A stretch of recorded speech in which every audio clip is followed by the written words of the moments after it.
నమస్తే. మొత్తానికి ప్రభాస్ అండ్ రజనీకాంత్ ఒకే ఫ్రేమ్లో కనిపిపోతున్నారు అనగానే ఆ యొక్క న్యూస్ మాత్రం బాగా వైరల్ అవుతూ వస్తుంది. అయితే అది ఎవరితో ఏంటి అనేది ఇప్పుడు తెలుసుకుందాం. సార్ నమస్తే. నమస్తే అండి. సార్ మొత్తానికి ప్రభాస్ ఇక్కడ టాలీవుడ్లో అయితే అక్కడ తమిళనాడులో సూపర్ స్టార్. అయితే సూపర్ స్టార్కి ఉన్నటువంటి క్రేజ్ అనేది అంతా ఇంత కాదు, అది పూర్తి వరల్డ్ వైడ్ అండ్ ఆ క్రేజ్ అనేది మనం చూస్తున్నాం. సేమ్ అదేవిధంగా బాహుబలితో ప్రభాస్ కూడా ఆ క్రేజ్ని దక్కించుకున్నాడు. సో ఇద్దరు దిగ్గజాలని పెట్టుకొని ఒక సినిమా తీయాలంటే డైరెక్టర్ ఏ స్థాయిలో ఉండాలి, ఆ స్థాయి డైరెక్టరే ఇప్పుడు డైరెక్ట్ చేయబోతున్నారు అనుకోవచ్చా? ఈ వార్తలు నిజమేనా? అంటే లోకేష్ కనకరాజు ప్రభాస్కి కథ చెప్పాడు అనేది వార్తలు వచ్చినాయండి.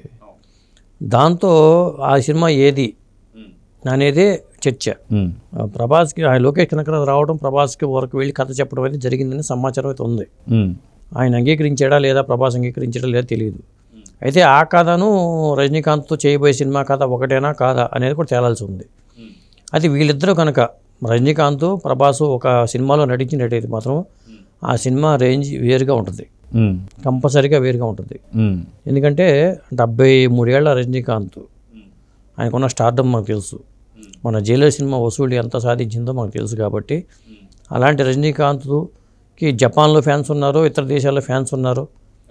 ఇప్పుడు ప్రభాస్ అనేసరికి పాన్ ఇండియా హీరోగా ప్రభాస్కి ఆల్రెడీ పేరు వచ్చేసింది. కాబట్టి వీళ్ళిద్దరూ ఒక స్క్రీన్ పంచుకుంటే మాత్రం ఆ సినిమా ఒక రేంజ్లో ఉంటుంది. అది ఆలోచన మరి లోకేష్ కనకరాజుకు ఉందా? ఆ ఆలోచన మనం క్రియేట్ చేస్తామో తెలియదు. కానీ అంటే మనం అంటే సోషల్ మీడియా క్రియేట్ చేస్తామో తెలియదు. కానీ లోకేష్ కనకరాజు ప్రభాస్కి ఎప్పుడైతే కథ చెప్పడానికి ప్రయత్నం చేస్తున్నాడని తెలిసిందో ఆ కథ రజనీకాంత్ చేసే కథ ఒకటేనా అనే చర్చ అయితే మొదలైంది. అయితే మొత్తానికి రజనీకాంత్ కెరియర్లో బిగ్గెస్ట్ బ్లాక్ బస్టర్ అంటే భాషా సినిమా అని చెప్పుకోవచ్చు. అయితే ఇక్కడ ఇప్పుడు వస్తున్నటువంటి ఒక ప్రాజెక్ట్ కూడా భాషా సినిమాకి అనుగుణంగా ఉండబోతుంది. ఇది భాషా 2 అవుతుండొచ్చేమన్నట్టు ఒక మాట అయితే వినిపిస్తుంది. దాని మీద మీరేమంటారు? అది అవకాశం లేదు. అది భాషా 2 చేస్తే సురేష్ కృష్ణ డైరెక్షన్లో చేయాలి. ఇప్పుడు లోకేష్ కనకరాజు కాబట్టి అంటే ఈ సినిమా పాత్ర గురించి కొంత వార్తలు వచ్చినాయి గతంలోనే. అంటే గ్రేట్ షేడ్స్ ఉన్న పాత్ర రజనీకాంత్ చేయబోతున్నాడు, అది కొంత నెగిటివ్ షేడ్స్ ఉంటుంది అని అంటున్నారు. అంటే నెగిటివ్ షేడ్స్ ఉన్న పాత్రలో రజనీకాంత్ చేసిన గతంలో చాలా ఉన్నాయి. అవును. ఎందుకంటే తెలుగులో 47 రోజుల నుంచి చిరంజీవితో వచ్చిన సినిమా, బాలచంద్ర డైరెక్షన్లో వచ్చిన సినిమా, అప్పట్లో దాంట్లో కూడా నెగిటివ్ షేడ్స్ ఉన్న పాత్రే. కెరీర్ స్టార్టింగ్లో నెగిటివ్ షేడ్స్ ఉన్న పాత్ర రజనీకాంత్ చాలా చేశాడు, అది మంచి పేరు కూడా వచ్చినాయి. కాబట్టి ఒక రజనీకాంత్ని కొత్తగా చూడాలంటే కొంత ఆ టైపు పాత్రలో ఉండాల్సిన అవసరం అయితే ఉంది. అంటే హీరో నెగిటివ్ హీరో అనుకోవచ్చు మనం, విలన్ అని అనడానికి లేదు. అలాగే వార్ 2లో జూనియర్ ఎన్టీఆర్ కూడా చేస్తున్న పాత్ర కూడా అదేనని చెప్పి సమాచారం వస్తుంది. కాబట్టి ఒకవేళ ఇదే వార్తలు నిజమైతే మరి విలన్ ప్రభాస్ హీరోగా చేసి రజనీకాంత్ విలన్గా చేస్తారా అంటే మనం అట్లా ఒప్పుకోవడానికి కూడా లేదు. అంటే వీళ్ళిద్దరూ ఉన్నారంటే ఇక వేరే ఆర్టిస్టులు ఆ స్థాయిలో వాళ్ళు పట్టుకొస్తారు ఖచ్చితంగా. ఇప్పుడు రజనీకాంత్కి 170వ సినిమా జ్ఞానవేల్ డైరెక్షన్లో రూపొందుతుంది. ఆ సినిమాలో అమితాబ్ బచ్చన్, ఫహద్ ఫాజిల్, రాణా చాలామంది ఆర్టిస్టులు ఉన్నారు. ఆ వేట, అది తెలుగులో మరి వేటగాడి పేరు రిలీజ్ చేస్తారని తెలియదు. చాలా ఫాస్ట్గా షూటింగ్ చేసుకుంటూ వచ్చారు. ఈ మధ్యన ఏపీలో కూడా ఈ సినిమా షూటింగ్ జరిగింది. కాబట్టి ఆ సినిమా షూటింగ్ కంప్లీట్ పూర్తి కావాల్సి వస్తుంది. నెక్స్ట్ 171 సినిమా లోకేష్ కనకరాజు సినిమానే చేయాలి. కాబట్టి లోకేష్ కనకరాజు వచ్చింది ఆ సినిమా కోసమైనా 171 కోసమైనా ప్రభాస్ దగ్గరికి అనేది తెలియాల్సి ఉంది. వాళ్ళు అఫీషియల్గా అనౌన్స్ చేస్తే తప్ప మనకు తెలియదు ఇది. ఎందుకంటే ప్రభాస్ కూడా చాలా బిజీగా ఉన్నాడు. ఓ పక్క కలికి సినిమా పూర్తి చేయాలి, అది రిలీజ్ డేటు దగ్గర పడిపోయింది. మరి ఇంకో పక్క మారుతి సినిమా రాజాసాబ్ ఉంది. ఇట్లా మళ్ళీ హను రాఘోపూడితో సినిమా ఉందని చెప్తున్నారు. కాబట్టి ప్రభాస్ డేట్స్ కేటాయించగలరా, ఇప్పటికిప్పుడు డేట్స్ కేటాయించగలరా? సలార్ 2 ఒకటి సెట్స్ మీదకి వెళ్ళబోతుంది, వెంటనే స్టార్ట్ అవబోయే సినిమా సలార్ 2 అని చెప్పి అంటున్నారు. ఎందుకంటే బాబీ సింహం ఒక ఇంటర్వ్యూలో చెప్పాడు, ఆ సినిమా ఆర్టిస్టు సలార్లో 1లో ఉన్న ఆర్టిస్టు. కాబట్టి మరి సాధ్యం కాదేమోనని అనిపిస్తుంది. లేదా రజనీకాంత్ సినిమా అయిపోయిన తర్వాత ఏమన్నా వచ్చాడా వేరే ఇంకో సినిమా కోసం లోకేష్ కనకరాజు అనేది తెలియాల్సి ఉంది. అయితే దగ్గర సూపర్ స్టార్ రజనీకాంత్ గారికి 73 ఏళ్ళు, అదే 75 ఇయర్స్కే తను ఖచ్చితంగా రిటైర్మెంట్ అయితే ప్రకటిస్తాడు అన్నట్టు కొన్ని వార్తలు అయితే వస్తున్నాయి. అయితే కానీ ఇప్పటికీ ఎన్నోసార్లు రజనీకాంత్ గారు తను ఇక సినిమాలు మానేస్తున్నా అని చెప్పడం, మళ్ళీ సినిమాలు స్టార్ట్ చేయడం అనేది జరిగింది. అయితే ఒకవేళ నిజంగానే మీరు చెప్పేదే కరెక్ట్ అయితే ఇక్కడ ఎవరైతే లోకేష్ కనకరాజు సినిమా ఏదైతే ఉందో ఖచ్చితంగా ఈ సినిమాతోనే ఖచ్చితంగా ప్రభాస్ ఎంట్రీ ఉంటుంది అనేది అనుకోవచ్చు అంటారా? ఉండొచ్చు, అవకాశం ఉంది. లేదా ఒక ప్రత్యేక పాత్ర ప్రభాస్కి ఏమైనా ఇస్తున్నారా? ఆ ప్రత్యేక పాత్ర గురించి కూడా రావచ్చుగా.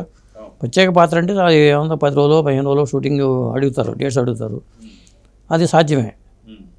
అది ఎందుకంటే మొన్న ఈ మధ్య మనం చూసుకున్నప్పుడు ఏదైతే ఇప్పుడు జైలర్ సినిమాలో కూడా మనం ముగ్గురిని చూసాం దాంట్లో. అవును. కాబట్టి అలా ఏమన్నా దానికోసం అని చెప్పడానికి వచ్చి కూడా అట్లా కూడా అనుకోవచ్చుగా మనం. ఎందుకంటే రజనీకాంత్ సినిమా అంటే మరి ఆ స్థాయిలో దానికి ఆర్టిస్టులు ఉండాలని ప్లాన్ చేసుకుని ఒక పాన్ ఇండియా స్థాయిలో దాన్ని ప్రొజెక్ట్ చేద్దామనే ఆలోచనతో ఉన్నాడు లోకేష్ కనకరాజు. ఎందుకంటే అతను లోకేష్ కనకరాజు యూనివర్స్ అని చెప్పి అతను ఒక సినిమా కోసం కనెక్షన్ పెట్టుకుని చేసుకుంటూ వెళ్తున్నాడు. ఆ ప్యాటర్న్లోనే మరి రజనీకాంత్ సినిమా ఉందని చెప్పి అంటున్నారు. ఆ తర్వాత సూర్యతో సినిమా ఉంది, ఇట్లా చాలా సినిమాలు ప్లాన్ చేసుకున్నాడు లోకేష్ కనకరాజు. లియో తర్వాత నుంచి చేసే సినిమా ఇది. ఈ భారీ అంచనాలు ఉన్నాయి ఈ సినిమా మీద అయితే. సో మొత్తానికి ఈ వార్త మాత్రం బాగా వైరల్ అవుతూ వస్తుంది. ఒకవేళ నిజంగానే ఇది సెట్స్ మీదకి వెళ్తే సో కలెక్షన్స్, ఎందుకంటే జైలర్ చూసుకుంటే దగ్గర 700 కోట్లు కలెక్షన్ అనేది కొల్లగొట్టింది. అలాగ చూసుకుంటే ఇది ఎంత వసూలు చేసే అవకాశం ఉందని చెప్పి ఎక్స్పెక్ట్ చేయొచ్చు. అంటే లోకేష్ కనకరాజుకి లియో అంత భారీ వసూలు సాధించాలి అనుకున్న రేంజ్లోకి రాలా చెప్పాలంటే, వాస్తవం మాట్లాడుకోవాలంటే. ఒక విధంగా చెప్పాలంటే లోకేష్ కనకరాజు గత సినిమాలతో పోలిస్తే ఆ సినిమా రేంజ్ అనేది దీనికి వస్తుంది అనుకున్నాను, దళపతి విజయ్కి రాలా. కాబట్టి రజనీకాంత్తో మళ్ళీ టైప్ అయితే మాత్రం ఖచ్చితంగా మళ్ళీ ఒక కొత్త ట్రెండ్ అనేది క్రియేట్ అవుతుంది.